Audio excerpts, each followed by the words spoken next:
will run red with blood of landlords, and he must be pretty happy about the Democratic Senate primary in Minnesota. Oh, you think your candidate's up 20 points, down 20 points? What's the point of voting? Polls cannot be off by that much. Also tonight, Hasan Piker throwing a huge little temper tantrum, which is not surprising from a spoiled rich kid. Sorry, is it huge or little? Throwing a huge little tantrum. The classic huge little. You know, my dick is huge little, which is who role plays as a communist. Also tonight, the legacy media mob loves to play the victim. By but five. new details about the president's efforts to make sure they're safe amid serious threats from... Sorry, can I just complain for a brief moment? This is so irrelevant, but no one else I watch complains about this. Doesn't it piss you the fuck off when you're watching YouTube and the only subtitles they have are the shit ass fucking CC1 subtitles that are like delayed in capital letters? They're so annoying. Thank God this one has like the auto generated ones that YouTube automatically creates. But I hate it so bad. I hate when this is anyway. Continue. Is he saying she lost because of betting companies rigging the turnout? Don't worry about it. Iran should be eye-opening even to his worst critics. Also, stay tuned. Border czar Tom Homan has a message for the communist mayor of New York City and hopefully others. But we do begin tonight in Wisconsin, where Thanksgiving has been saved, at least for now. A holiday-hating DSA lunatic named Francesca Hong narrowly lost the Democratic gubernatorial primary, despite recent polls showing her days before the election up by more than 20 points. I'm sorry, do people still give a fuck about Thanksgiving? Like, not like do people still celebrate Thanksgiving? People still celebrate. I think not everyone, but I think a lot of people celebrate. I'm saying, like, does anyone give a fuck about, like, the sanctity of Thanksgiving? I swear the people at Fox News are the biggest losers on earth. No, but actually. Like, I feel like most people just use Thanksgiving as an excuse to get really fat and eat delicious food and spend time with friends and family. And I'm not saying that as, like, a bad thing. I'm just saying that, like, if someone told me I don't celebrate Thanksgiving or someone told me I don't like Thanksgiving, I'd be like, oh, okay. Sure, man. I mean, it's just like a totally made up holiday. Like, okay, sure. I don't really care. It's the same thing about the people that are like, nobody says Merry Christmas. Everybody says Happy Holidays. It's like, nobody actually gives a fuck about that, right?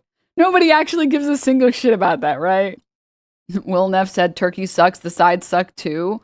Okay, let me just say, I did something crazy for my last Thanksgiving. Okay, I had a small Friendsgiving. And I did something I've never seen done before. But anyways, that's enough of that. How can you be that wrong? How can so many pollsters be that wrong? Say moist again and we'll see what gets smothered. Sorry. Now, the same thing nearly happened in Michigan, where radical Abdul El-Sayed enjoyed a double-digit... Radical Abdul El-Sayed. He's radical for wanting people to have health care? The radical position of, you should be able to afford going to the doctor. The radical position of having good infrastructure. Lead in recent polls, 6 of them, as a matter of fact, before barely winning the primary by a point. Not only embarrassing for polling companies, but it may well have impacted turnout. He was literally outspent 10-1 and still won. My prediction, by the way, based on what AOC is saying, oh, that's woke 1.0. And, you see all these candidates. Oh, I didn't mean what I said about Thanksgiving and defunding the police and wanting to eliminate the Department of War, et cetera, et cetera. Here's my prediction. Take note of this, because this is going to happen. The Democrats know that the radicalized DS... Which, by the way, the thing that they're trying to cancel Hong for was that she said that Thanksgiving was a colonizer holiday. Is that not what it originally was founded on? I don't think that's how necessarily people celebrate it today. I think most people who celebrate it today just use it as an opportunity to spend time with their loved ones. But is that not what the original one was? Also, this is something that I just don't understand about, like, conservatives and liberals alike. It's like, what do you think she's going to do? Cancel Thanksgiving? Do you think she's going to outlaw Thanksgiving?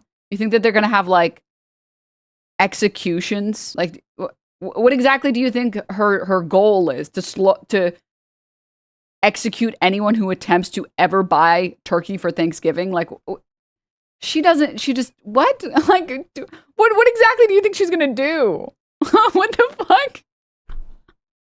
It's such a nothing burger. This is okay. This is just my opinion off of talking to laymen. Well, I guess I don't know if you use the layman that way, but talking to people who vote, but they're not like super politically informed, people most of the time just go for the candidate that they're more aware of, that's on their side. Obviously, there's a lot of people that are educated that vote based on actual policy.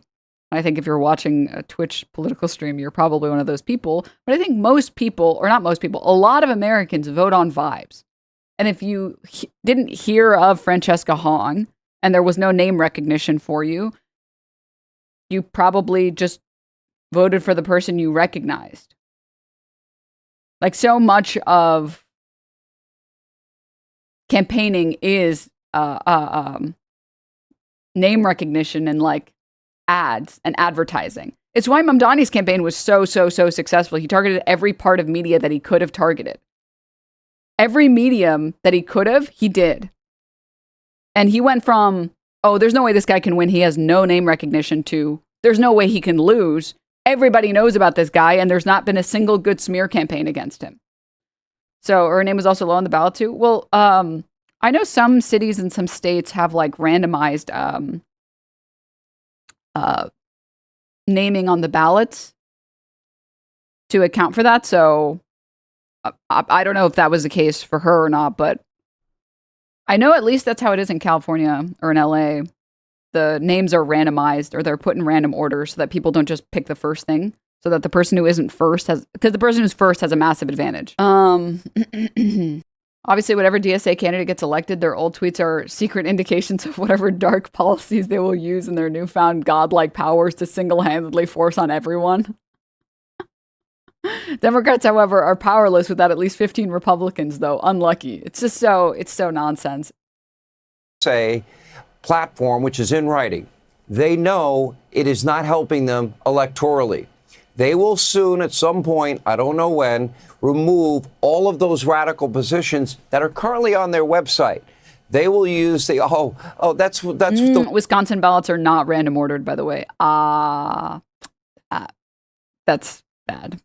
It's crazy to me that it's not like federal policy that random ordering isn't like the standard. Because the person that's at first has such a massive advantage. What was I going to say? Something else. I don't know. Maybe I'm just like too woke or something, but I feel like it's good to have the people who are too woke in power. The type of person that's going to say, we need to cancel Thanksgiving. It's like, you're so crazy. But this way I know that you actually will fight for Medicare for all. Like, I feel like the Overton window has shifted far enough right in the past decade that we're allowed to shift back left. Woke one strategy. We didn't mean any of that. In other words, we'll lie and we won't let something Fox News has never done. People know who we really are so we can get power. Now, their radical positions will stay the same, but they will tell voters they don't really support any of the crazy stuff, which they fully support. Meanwhile, the biggest loser from these recent primary races is always Hasan Piker. You might call him the spiritual leader of the Democratic Socialist movement. Kind of having a meltdown now, which is fun to watch. Take a look. The media will do everything in its power to try to discourage you. They will tell you you're a loser. They'll say, oh, DSA, your candidate was oh, Francesca Hong was bad. She was a bad candidate. Oh, she didn't like Thanksgiving. Them. And Thanksgiving, too. I don't know. Maybe you should have a drink or something. Calm down. Anyway, at least he didn't. Is this supposed to be a crash out? I can, like, off the top of my head, think of like 5 different instances in the past, like 48 hours that he's gotten more mad. Usually just about chatters saying that he's not like a real gamer or whatever, but like, what? Is it because he said like one curse word? He said a swear? He said fuck or something? What? say that America deserved 9/11 again, or the streets will run red with blood of landlords. And he must be pretty happy about the Democratic Senate primary in Minnesota. There's a win for him, where an extremist named Peggy Flanagan easily secured the nomination. Now, she is the state's lieutenant governor, has been accused by members of her own party of turning a blind eye to the rampant Somali fraud in Minnesota. But while she turns a blind eye to fraud and doesn't like ICE at all, Peggy is very focused on making sure that your tax dollars go to so-called gender-affirming care. Hello, base alert. Base department? How do I get more of my money to go to gender-affirming care and none of my money to go to bombs for Israel? I would be happy if all of my money was just going to gender-affirming care. That's a great use of my taxpayer dollars. I would be more than happy to know that that's where my money would go. At least it would be going to people who want that help. Like, I don't want it. That's fine with me. That's great, actually. That would be wonderful if my money went to getting people the health care that they needed. Significantly better than my money going to bombs for a war I don't agree with. Hello? Overt racializing of the fraud story by throwing the word Somali in front of it is disgusting.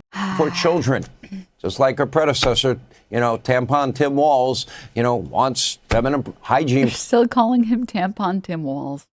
products in boys' bathroom in grammar school. Take a look. Minnesota law does not set a minimum age for gender-affirming care. Do you believe there should be one? I mean, I believe that what we need to do is make sure that people have access to healthcare. Frankly, that's one of the reasons, why I've run so hard on Medicare for all and making What sure about that gender-affirming care and an age? Should there be an age limit? I think gender-affirming care is part of healthcare. People need Should there be access an age limit for it? to healthcare. CNN. Fuck you guys at CNN, man. Denims, you specifically have to be low T and then join the military for gender affirming care. Oh, right. You're so right. I'm sorry. You're right. I think our law as it stands is a good law. I've supported it in the past. Now, Peggy Flanagan. Oh, no. Children having gender affirming care. Oh, the horror. It's really sad that people think that gender affirming care means you go to one doctor and then you get like every surgery.